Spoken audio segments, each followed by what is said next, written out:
Salut la famille. Venez, oh, venez. Alassane Ouattara dit qu'il a leur maladie là. Venez. Chers camarades, il est un peu tard. C'est fait un peu tard. Matin, dès que vous voyez la vidéo, vous partagez. Dès que vous voyez, vous partagez. Parce que j'ai fait mes vidéos un peu tardivement maintenant. Parce qu'en journée, les sorciers sont trop là. On ne peut pas se mouvoir librement. On ne peut pas très bien développer les vidéos. Parce qu'ils nous mettent toujours les bateaux dans les roues. Donc, dès que vous venez, vous voyez la vidéo, vous partagez. Alassane Ouattara s'est donné leur maladie là. Je n'ai pas envie de dire le nom. Parce que si je dis le nom, Facebook va détecter automatiquement que je parle de ça. Et puis, il faut venir mélanger ma page par rapport à ça. Donc, je ne dis pas le nom. Mais vous savez qu'Alassane Ouattara, il a fait un communiqué aujourd'hui pour dire qu'il a ça. Maladie, ça là. Ça là. Il a ça. Donc, je ne dis pas. Donc, comprenez que c'est ça. Il dit il a ça.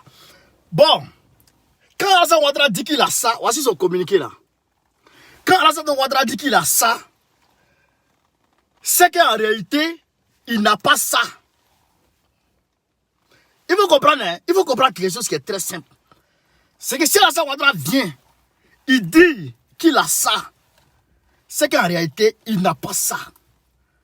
Macron, là, il a dit qu'il avait ça. Mais en réalité, il n'avait pas ça. Ce qu'il avait là, on sait. Il n'avait pas ça. Mais pourquoi il a dit qu'il avait ça? C'est ça qu'il est en train de nous dire aujourd'hui. Il dit chacun n'a qu'à laisser. Parce que s'il n'est pas dans ma vidéo, il faut venir mêler ma page. Voilà. Donc, Macron a dit qu'il avait ça pour obliger les gens à faire ça. Donc vous voyez sur le terrain ce qui se passe maintenant en France ici, un peu partout à travers le monde entier. Donc, je ne dis pas, mais vous savez de quoi il parle. Alors, il y a deux raisons. Quand Alassane Ouattara dit qu'il a ça, c'est qu'il y a deux raisons. La première raison, c'est quoi? Gbagbo est allé le voir le 27 dernier.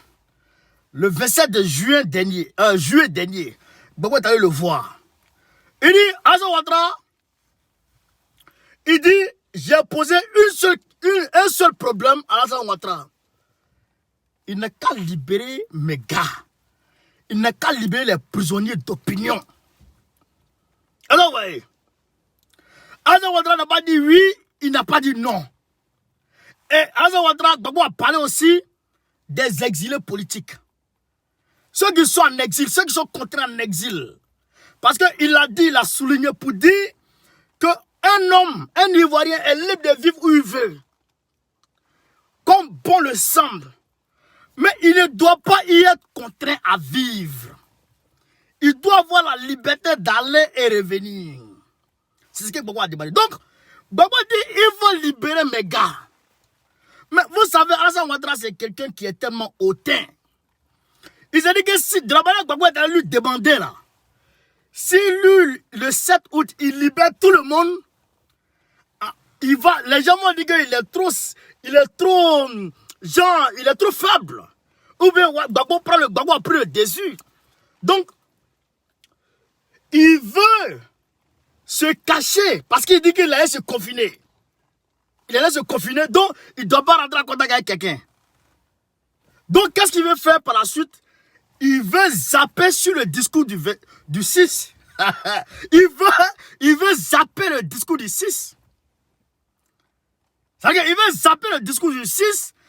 Donc, celui qui va venir faire le discours à sa place dira que il n'est pas lui, parce qu'il n'y a pas de journaliste pour te poser la question. Mais lui, il va laisser entendre que derrière, le président va venir parler de la libération des décrets, etc. C'est pour ça, toujours quand il vient ici, je vous dis, la lutte là, ça continue. Un combat, c'est une succession de batailles. Chaque bataille en appelle une autre. On s'est battu pour que Gbagbo sorte de prison. Il est sorti de prison. On s'est battu pour qu'il rentre en Côte d'Ivoire. Il est rentré en Côte d'Ivoire. Gbagbo lui-même, il a fait son programme qu'il a déroulé. Il dit la priorité des priorités, la libération des prisonniers politiques. Après ça, la libération, le retour de tous les exilés politiques en Côte d'Ivoire. Après ça, il y a d'autres choses qui vont suivre. Donc on lui met à dérouler un programme. Mais dans le programme de Gbagbo, aujourd'hui là, comme c'est lui la tête de file, aujourd'hui le combat de Gbagbo qui est notre combat, nous tous, c'est de libérer les prisonniers politiques. C'est de libérer les prisonniers politiques. Donc, chaque combat, chaque bataille en appelle une autre bataille. Aujourd'hui, quand Gbagbo est allé voir Alassane Ouattara, Gbagbo a anticipé. Il a appelé toutes les femmes des prisonniers politiques pour leur dire, je voulais aller voir tous vos maris. Je voulais aller les voir, mais Alassane Ouattara n'a pas accepté. Je suis allé le voir chez lui pour lui dire de libérer vos maris. Il m'a dit oui, il m'a dit non. Et Gbagbo dit, c'est ça la priorité des priorités. Donc il faut vous mobiliser. Il faut vous mobiliser. Il dit, je vais remplir son oreille. On va remplir son oreille. Et il dit au SG, on va faire tout ce qui est en notre pouvoir pour que cela sorte. Tout le monde. Et le 9 août, c'est-à-dire le 6 août, le 7 août, on laisse le 8 août passer. Et le 9 en même temps, il y a une assemblée. Il y a une assemblée de tous les guerriers, de tous les soldats du FPI. Tous les soldats de l'opposition. Les fions, là, tous ceux-là vont venir. Donc, on prépare ça pour attendre ce que Ouattara va dire. Ce que Ouattara va faire le 6. Donc comme il a peur, lui-même, il ne veut pas aller sur le plateau, il ne veut pas aller à la télé et puis parler. Donc il faut se gré. Donc il veut se gré. Et puis c'est par rapport à ça, il dit qu'il a ça. Mais en réalité, c'est faux. Parce que ceux-là, c'est quand ils sont malades là, ils disent jamais. Ils disent jamais. C'est peut-être après, on sait. On a eu Jacques Chirac ici. Il est resté en train de lire et puis il a eu un accident cérébral. Mais sur le coup, on n'a pas dit que c'était un accident de sa tête. On n'a pas dit qu'il y a un cap qui avait sauté dans sa tête. Ils n'ont pas dit ça, hein. Mais c'est après, ils ont dit non, il a Alzheimer. Donc sur le cas, ce malade, on ne dit pas. Donc Ouattara, il n'a rien. C'est une stratégie. Et je vous ai dit que ce monsieur, il ne m'inspire pas confiance. Je vous ai dit que la paix de Ouattara n'est pas sincère. Je vous ai dit que Ouattara, il évolue de décrispation en décrispation. Je dis ça toujours ici. Personne, je dis bien, personne ne viendra libérer les Africains à leur place. Seule la lutte libérera, seule la lutte va libérer les Africains et les Ivoiriens en particulier. Frère, personne ne vient nous libérer à notre place. C'est pas Alassane Ouattara qui va nous libérer. Alassane Ouattara, il est pris dans l'étau. Il est dans le système. C'est lui qui travaille pour eux. Donc il n'est pas là pour nous. Il va nous libérer. Donc c'est nous-mêmes qui devons nous libérer à notre place. C'est de ça qu'il s'agit. Donc, chers camarades, Alassane Ouattara, il n'a rien. C'est un plan qu'il veut prévoir. Il veut sauter le 6 août, le 7 août là, pour d'autres choses. Mais quand il va faire ça, il y a une réponse politique qu'on va lui apporter le 9 en même temps. Pour dire qu'il n'y a pas de temps. Le 9 août en même temps, s'il s'amuse le 6, le 7, s'il ne prend pas son décret bidon d'Amici là, pour libérer nos gars, le 9, il y a une réponse politique qui l'attend. Il veut qu'il sache ça. Et nous sommes prêts à nous mobiliser. Nous sommes prêts à manifester. Nous sommes prêts à marcher. Nous sommes prêts à tout pour que nos gars sortent. Parce que la tête de file est dehors. Parce que c'est Gbagbo, c'est sous les ordres de Gbagbo qu'ils agissaient. Et donc si Gbagbo est acquitté, automatiquement ils sont acquittés. Autrement, c'est des détenus politiques. Et Gbagbo l'a dit, il n'a jamais commis quelqu'un en prison. Il n'a jamais commis quelqu'un. Mais quand vous voyez, Gbagbo, il a trop parlé la dernière fois, hier là. Il a trop parlé. Je vous invite à aller regarder la vidéo. Réécoutez, réécoutez. Vous allez voir que Gbagbo, j'ai un frère qui m'a appelé aujourd'hui, un frère Koyaka, il m'a appelé, il m'a dit vraiment mon frère, Gbagbo là, je ne le connaissais pas, mais hier là, de son discours, ce gars là, il est unique en son genre. Il dit, je n'ai jamais vu quelqu'un de si humble que Gbagbo. Donc eux-mêmes déjà, ils sont en train de comprendre qui est Gbagbo. Alors, la deuxième raison qui amène Ouattara à rentrer en confinement, qui amène Ouattara à tomber malade, c'est quoi? C'est pour demander aux gens, c'est pour inciter aux gens, c'est pour obliger les gens à aller faire ça. Je ne dis pas non, faut même là ici. C'est pour obliger les gens à aller faire ça. Mais nous là, chez nous, tout va bien. Bon, ça va, hein.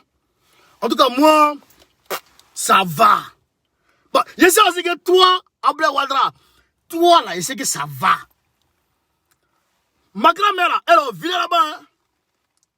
Chaque mardi c'est le jour de marché de Séguéla. Elle prend un monde dans Baka. Elle vient à Séguéla. Et puis elle vient faire appel vidéo avec moi. Parce qu'au village là-bas, Alassane Ouattara n'a pas encore mis réseau là-bas. Les cadres là n'ont pas encore pu mettre réseau là-bas. Donc, la grand-mère, elle quitte au village, elle vient à Séguéla, ça fait environ 30-35 km. Elle prend son Baka et puis elle vient faire appel vidéo. Mais la grand-mère, elle va bien. Elle n'a rien. Donc, c'est pas quelqu'un qui va aller me dire qu'on va aller la vacciner pour... on va aller lui faire des trucs bizarres. Hein? Les gars, il n'a rien dit, hein? Ah, on va aller lui faire des trucs bizarres. Ma grand-mère va bien. Et j'ai dit à quiconque va oser toucher à ma grand-mère ou à mes parents pour leur faire ça obligatoirement, au nom de Dieu, je vais te poursuivre en justice. Si tu es pas de toucher à ma grand-mère pour dire que tu vas lui faire ça obligatoirement, moi je vais te poursuivre en justice. Écoutez, je vais vous montrer un truc, vous allez comprendre. Parce que nous on ne parle pas dans le vide. Nous on ne parle pas dans le vide. Nous on ne doit pas. On fait des recherches toujours. On est toujours à la pointe des informations. Et ça c'est pour vous. Parce qu'on ne se bat pas pour nous. Moi personnellement, j'ai sacrifié ma vie. Et j'ai choisi ce sacrifice. Parce que, vous savez, dans ce monde-là, il y a deux types de personnes. Il y a ceux qu'on appelle les ajouts à la société et il y a ceux qu'on appelle les apports à la société. Moi, j'ai décidé d'être parmi les apports à la société. C'est-à-dire que ceux qui apportent de choses nouvelles à la société, c'est-à-dire les scientifiques et les révolutionnaires. Moi, je suis parmi les révolutionnaires. Voilà. Moi, je m'inscris dans la classe de Thomas Sankara, de Laurent Gbagbo, etc. Donc, moi, j'ai décidé d'être un apport à la société. Donc, moi, ma vie, ma personne, ça ne m'intéresse plus. Parce que je suis dedans. Ce qui va arriver, je ne sais pas. Mais je suis dedans. Pour que vous, la voix, les sans-voix, pour que les sans-voix, à travers nous, puissent s'exprimer. C'est de ça qu'il s'agit. Donc, on va vous expliquer, on va mettre un truc, vous allez comprendre. Écoutez un chèque à Marapé de Côte d'Ivoire. Eh bien, on s'est aperçu il y a quelques temps. Goûtez très bien. Hein? Il y a quelques jours, on a découvert qu'on avait pris un brevet sur les tests Covid-19, les tests pour la maladie, détecter la maladie Covid-19, le 13 octobre 2015. Un brevet qui a été déposé le 13 octobre 2015. Donc, priorité date à dépôt. Donc, pour faire des tests pour détecter la maladie Covid-19. Effectivement, Covid-19 veut dire Coronavirus Disease 2019. Et c'était causé par le COVID-19. Le COVID-19. Et effectivement, pour faire le test, il fallait avoir fabriqué le COVID-19. Et effectivement, comme ils prétendent qu'en décembre dernier, ils ont découvert ce virus naturel de Covid-19, hein, le SARS-CoV-2, ils ont découvert, et effectivement, il était découvert depuis longtemps, puisqu'il avait fabriqué depuis 35 ans, ils avaient préparé le virus depuis longtemps, et au dernier moment, donc, alors, comment ça s'est passé? S'ils prennent un test, quand vous prenez un brevet, Un brevet, vous regarderez l'objectif dans les brevets, c'est pour faire des tests réactifs ou des vaccins. Sinon, on n'a pas de raison de prendre de brevet. Hein. Un virus naturel, on ne va pas le breveter, on ne peut pas le breveter. Il faut une invention. Il n'y a pas d'invention dans le virus naturel. Est-ce que vous avez compris? Le gars dit, le test là, test qu'on fait pour maladie de ça là. Maladie de ça là. Le test qu'on fait là. Ceux qui ont fabriqué le test, ceux qui ont fabriqué le test là, ils ont déposé le brevet. Vous connaissez ce qu'on appelle un brevet? C'est que toi, tu as fait une découverte. Tu as fait une découverte. C'est ça. Quand tu as fait une découverte, tu fais un brevet de ça. Et puis tu vas déposer où tu dois déposer. Peut-être ceux-là, ils vont déposer à l'Institut Pasteur. Ou bien à l'OMS. Tu vois, non? Mais pour faire le test de maladie ça là, en 2015, les gens sont partis déposer le brevet de ça. Les gens sont partis déposer le brevet pour dire qu'on a découvert le test de ça en 2015. Or, ça là, on nous a dit que c'est sorti en 2019. Comment? Frère, comment? Hein? Comment? Quelque chose pour le tester, pour tester si tu as ça. En 2019, en 2015, ils ont trouvé le test là. Maintenant, comment ça se fait que lui-même, comment tu peux, comment, peut-être, attends, je vais voir un exemple. C'est quel exemple je vais donner même? C'est-à-dire que, une fois même que tu n'as pas croisé, tu n'es même pas encore rentré dedans. Et puis toi, tu dis en même temps, que son enfant s'appelle, c'est-à-dire que son enfant là, s'appelle tant. Tu ne l'as même pas encore croisé, tu ne la connais même pas. Tu ne sais même pas qui elle est. Tu ne sais pas si elle enfante ou pas. Mais tu as déjà payé les habits pour son enfant. Une femme imaginaire. Comment? Est-ce que c'est possible, frère? Il faut d'abord avoir des rapports avec la femme avant que la femme tombe enceinte. Et quand elle tombe enceinte maintenant, quand vous allez faire écho, 6 mois, si on dit c'est garçon ou c'est fille, c'est là maintenant tu vas commencer à payer les habits de... Si c'est pour une fille, tu vas payer les habits de femme. Si c'est pour un garçon, tu vas payer les habits de garçon. Mais comment? Toi, tu n'as même pas encore touché la femme. Et puis c'est maintenant toi tu vas acheter habits de filles. Tu vas acheter habits de filles. Pourtant la femme, tu n'as même pas encore touché. Comment c'est possible, mon frère? Comment c'est possible? C'est ce que le gars est en train de dire là. Je vais arriver, vous allez écouter. Peut-être que ça a sauté sur vos oreilles. Écoutez, hein. Alors, eh bien, on s'est aperçu il y a quelques temps, il y a quelques jours, on a découvert qu'on avait pris un brevet sur les tests Covid-19, les tests pour la maladie, détecter la maladie Covid-19, le 13 octobre 2015. Un brevet qui a été déposé le 13 octobre 2015. Donc, priorité date à dépôt. Donc, pour faire des tests pour détecter la maladie Covid-19. Effectivement, Covid-19 veut dire Coronavirus Disease 2019. Et c'était causé par le COVID-19. Le COVID-19. Et effectivement, pour faire le test, il fallait avoir fabriqué le COVID-19. Et effectivement, comme ils prétendent qu'en décembre dernier, ils ont découvert ce virus. Donc, ça veut dire que le monsieur il poursuit. Après, je vais poster la vidéo. La vidéo est un peu longue. Je vais poster la vidéo sur ma page, vous allez voir. Depuis près de 35 ans, ils sont en train de chercher comment faire pour diminuer la population mondiale. Comment faire pour diminuer la population mondiale? Les hommes et les femmes que Dieu a créés dans son monde, eux, ils sont en train de chercher comment faire pour diminuer ces personnes-là. Parce qu'ils se disent que depuis 1945, il n'y a plus de grandes guerres. Donc, eux, comme à la place des guerres, il faut créer ça pour aller flinguer la population mondiale. Et leur cible principale, c'est où? C'est où? C'est chez nous. C'est chez nous. C'est pour ça que je vous dis, et je le dis toujours, et je le dirai toujours, les gens là ne nous considèrent pas comme des hommes. Je le dis à qui veut l'entendre. Est-ce que j'ai la vidéo de ce monsieur ici encore? Le président tanzanien est tellement clair. Il est tellement clair. Oh, j'ai pas pu. Attends, merde. Oh, j'ai ça ici. J'ai ça dans mon téléphone, ça là. Mais après, je vais publier. Après, je vais poster. Vous allez voir. Je vais poster sur ma page, vous allez voir. Ils veulent aller flinguer la population chez nous. C'est nous, ils veulent diminuer. C'est nous, ils veulent diminuer. Et qui a la tête?